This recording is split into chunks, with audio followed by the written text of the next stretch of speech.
আসসালামু আলাইকুম রহমতুল্লাহ। বিসমিল্লাহ সার্ভিস সেন্টারের পক্ষ থেকে সবাইকে স্বাগত।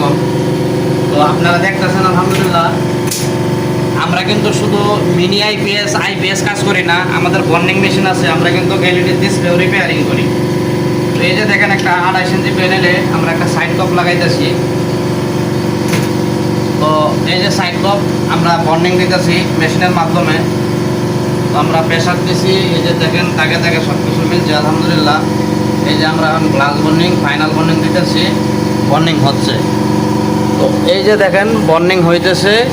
তো যাদের এরকম পুরাতন এলইডি টিভি আছে, ডিসপ্লে নষ্ট হয়ে গেছে, তো তারা কিন্তু আমাদের মাধ্যমে আমাদের এখানে এনে এলইডি ডিসপ্লের কাজ করাইতে পারেন। তো আমরা শুধু এইভাবে এলইডি ডিসপ্লে মেশিনের মাধ্যমে এইভাবে যে বর্নিং করে মেশিনের মাধ্যমে আমরা কাজ করে থাকি। তো এভাবে আমাদের কাছ থেকে কাজ করাই নিতে পারবেন। এই যে বর্নিং হয়ে গেছে, হেডটা উঠে যাবে।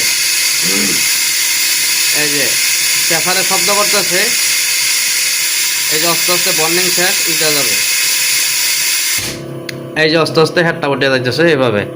তো আমরা এইভাবে অত্যাধুনিক মেশিন দিয়ে আমরা এই যে এলইডি ডিসপ্লের কাজ করে থাকি। এভাবে আমরা বেকমটা বন্ধ করে, মাল বর্নিং হয়ে গেছে, ক্রিস্টাল লাইটটা অফ করে দেব দিয়া এই যে আমরা ডিসপ্লে আস্তে আস্তে দিয়ে দিলাম। তো এখন আমরা মেশিনটা অফ করে দেব। এই যে মেশিনের বাটন, এই যে অফ করে দিলাম। তো এখন আমরা এলইডির কিছু জাম্পার করতে হবে তার। তো আমরা এইভাবে জাম্পার করে মালটা ফাইনাল করব।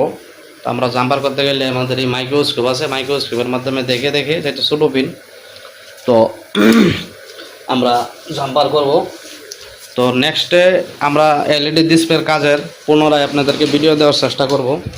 তো আমরা এই যে শুধু এদিকে এলইডি ডিসপ্লে, এই যে 24, 32, 43 যত ইঞ্চি মাল লাগে আমাদের কাছে মাল আছে। এই যে ককশিট, এই যে দেখেন নিচে কত ককশিট আছে আমাদের, এগুলাতে সবগুলাতে ডিসপ্লে আছে। এই যে দেখেন, এই যে আমাদের কাছে দেখেন এই যে ডিসপ্লে আছে। এই যে ভিওর মাল আছে, তারপরে এসটির মাল আছে, আর সব ককশিটেরই মাল আছে আলহামদুলিল্লাহ। তো আমাদের এখানে এই যে দেখেন সবাই আমরা সব বেশিরভাগ টেকনিশিয়ানের কাজ করি। যারা মেকানিক্স আছে আশেপাশে, শোরুম, কোম্পানি, এদের কাজকাম করে থাকি। তো যাদের প্রয়োজন অথবা যাদের টিভি এলইডি টিভি নষ্ট হয়ে আছে, তো এলইডির যে কোনো ধরনের সমস্যা আমরা কাজ করে থাকি। তো সবাই ভালো থাকবেন। আসসালামু আলাইকুম।